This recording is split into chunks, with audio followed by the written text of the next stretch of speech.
En 1940, los alemanes entraban en Francia. Pero la primera pregunta que se impone es: ¿por qué? ¿Por qué Alemania ataca a Francia? Porque sí. Bueno, veamos. No exactamente. Francia le había declarado previamente la guerra. 8 meses atrás. Declaración de guerra de Francia e Inglaterra a Alemania por entrar en Polonia. Si amigos, guste o no, es así, la guerra no la declara Alemania. Pero la historia ya sabemos que lleva a sus ascuas la sardina del relato. Jejeje. Alemania había invadido a Polonia previamente, el día 1 de septiembre de 1939. Aunque hay muchas causas que se pueden llamar, si queremos, concomitantes, anteriores a esa invasión. Léase por ejemplo el Tratado de Versalles, con el que se daba fin a la guerra mundial anterior, la del 14. Ojito, en esos 8 meses antes del ataque de Alemania. Por tanto ya hay una guerra supuestamente, ya que ha sido declarada, ¿no? Pero es una guerra larvada, casi sin hostilidades, 8 meses. A la que en Francia se le suele llamar drôle de guerre. En español, curiosa guerra, guerra tonta, rara guerra. Porque es una guerra extraña, por lo que digo, apenas enfrentamientos. Sí los hubo pero irrelevantes, 8 mesecitos del ala. Esos meses de la drôle de guerre son de septiembre a junio. En junio de 1940 por tanto entran los alemanes en Francia. Les duró el ejército francés solo 6 semanas. Bueno, entonces hay que insistir en esto. Fueron Francia e Inglaterra las que declararán la guerra a Alemania y no al revés. Esto es debido al juego de alianzas. Que es un juego trágico como pocos, ya vemos lo que está ocurriendo ahora en 2025 con el rearme, ¿no? La OTAN propone y España dispone. Lo sabemos, el juego de alianzas es el que hace que las guerras se extiendan como mancha. No de aceite, claro, sino de sangre. Yo me alío con este con el otro, etcétera, y al final, a morir como moscas. No morirán los que deciden estas alianzas, sino los que están a verlas venir. Por ejemplo, tú y yo, la gente como tú y como yo que a esta guerra nadie nos ha llamado. No mueren los que declaran la guerra ni los que hacen las alianzas, obviamente lo primero, no. Pero es que sus hijos tampoco, no van a ser carne de cañón. Sus hijos tampoco, ¿qué va? Que sean guerras regionales y luego guerras internacionales o mundiales. Ya había ocurrido la misma danza trágica en que van cayendo los países a la red de la muerte como aceitunas que están en el mismo ramo. Esas ramas serían las alianzas que son, en la estructura profunda, de la muerte. Otro dato que quiero apuntar a efectos de despertar la conciencia del personal. En todas las guerras, escuchad bien, esto no os lo dicen pero son datos. Mueren más civiles que militares. Por eso las llamo genocidios encubiertos. La extraña guerra o en la curiosa guerra, la drôle de guerre, esa guerra larvada. Desde septiembre del 39, o sea, desde poco después del final de la Guerra Española, hasta junio del 40.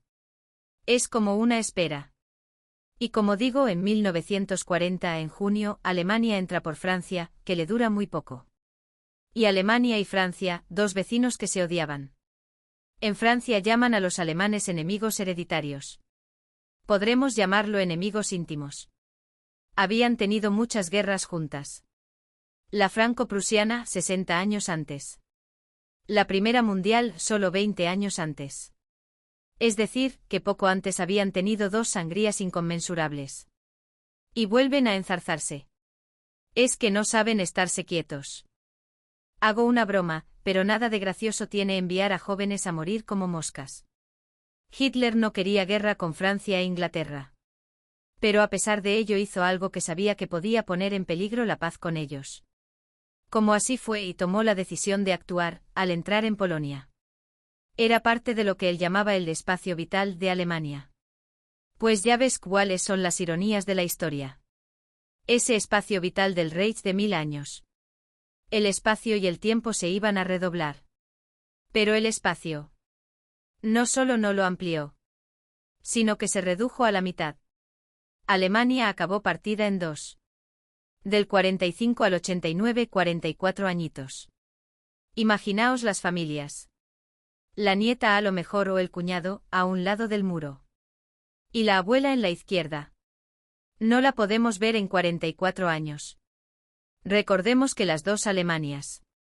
E incluso Berlín fue reducido a la mitad por el muro. Y es que las armas solo ayudan a los señores de la guerra, amigos. No me salgáis guerreros. No me salgáis borregos. Yo lo que no entiendo es cómo. Igual que enseñan muy poco a que se mire antes de cruzar, etc. No se enseña a detestar las guerras. Es que no me entra en la cabeza. Quizás no les importa tanto de los ciudadanos como dicen. De acuerdo.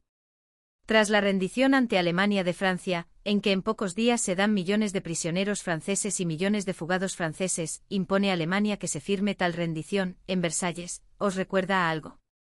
Sí, como no, profesor, nos recuerda al Tratado de Versalles que ponía fin a la guerra del 14 al 18, la Primera Guerra Mundial. Obligó Hitler a que la rendición, que había cambiado de campo, se firmara en el mismo vagón en el que previamente, 20 años antes, había hecho firmar Francia a Alemania una rendición deshonrosa que la esclavizaba de alguna manera. Eso es generalmente reconocido, y que se suele aducir como una de las razones del rearme de Alemania. Bien, escenificaba así Hitler su venganza. Imaginad cómo se debió venir arriba el pueblo alemán, claro.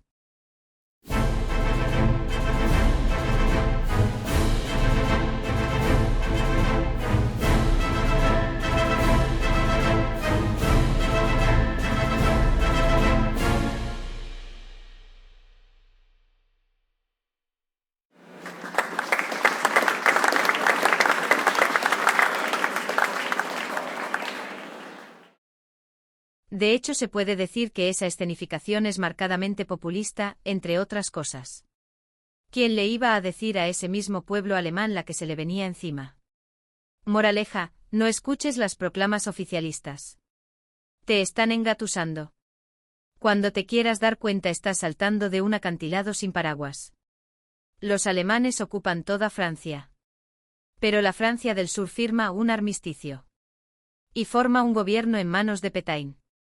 Que os adelanto que a la postre será visto como traidor. Lo cierto es que pasará a la historia como un traidor. Sin embargo, lo justo sería poner aquí sus pros y sus contras. Lo primero que hay que decir es: ¿cómo es posible que sea un traidor a la patria alguien que es un héroe de la patria? Entonces aquí los mismos que le encumbraron lo desahucian. Era un héroe francés de la guerra del 14. Aquí lo primero que se te viene a la mente es pensar que la historia vapulea a sus hijos. Y los defenestra con cierta facilidad, ¿no? Pros y contras. Cuando llegan los alemanes, para él había dos opciones. Plantar cara y conseguir muerte, destrucción, ciudades, etc., y derrota segura. O escoger la otra opción, someterse y volverse miserable. Por ejemplo, colaborando en las deportaciones de judíos, incluso de españoles exiliados de la guerra. Escogió la segunda. Podemos decir, un mal menor. Lo primero que uno se plantea, lógicamente, es si las deportaciones que permitió. ¿Las permitió obligado o de buen grado? Bien. Antes incluso de que los nazis lo exigieran. Vichy, que era la llamada zona libre donde él era jefe del Estado, promulgó leyes antisemitas por iniciativa propia. En octubre de 1940, se aprobó el Estatuto de los Judíos, que excluía a los judíos de funciones públicas y profesiones clave. Estas medidas no fueron impuestas directamente por los alemanes, sino decididas por el gobierno de Vichy. El régimen de Vichy entregó alrededor de 10.000 republicanos españoles a la Alemania nazi durante la Segunda Guerra Mundial. Muchos de ellos fueron posteriormente deportados a campos de concentración, principalmente Mauthausen, donde la mayoría pereció. Este acto de colaboración entre Vichy y el régimen nazi está considerado una de las páginas más trágicas del exilio republicano español. Vale. Ya tenemos que la Francia libre con su cabeza Pétain. Deportaron. Es decir, enviaron a campos de concentración en el extranjero. No sin antes parar en campos de detención en Francia como Pithiviers. Recordemos que por él pasa Irene Nemirovsky. Pero, ¿y la otra Francia, la Francia ocupada? Que es la que se dice libre porque no ha hecho pactos con el invasor. ¿Qué decir respecto a este lancinante tema? Bien, sí, señores, aquí no se salva ni el apuntador. También la otra Francia deportó, la Francia ocupada. E incluso mató su policía. Y eso aunque normalmente estuviera ahí solo para deportar. Y que el trabajo sucio lo hicieran en otros países.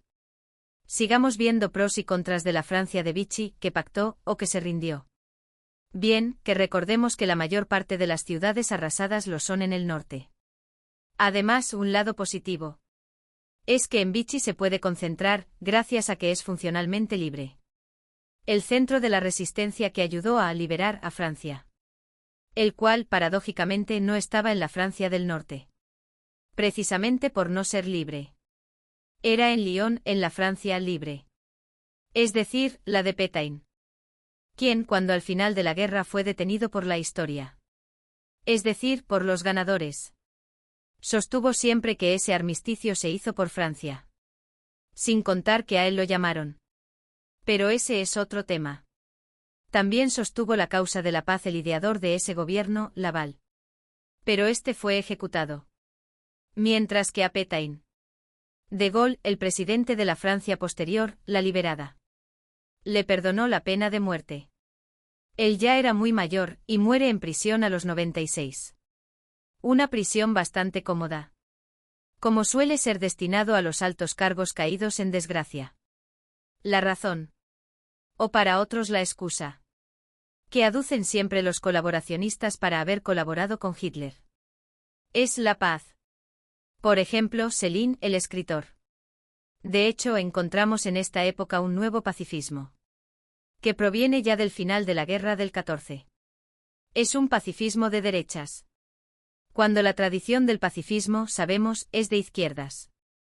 Sostenían que la guerra estaba buscada por los judíos. Pero ese es otro tema.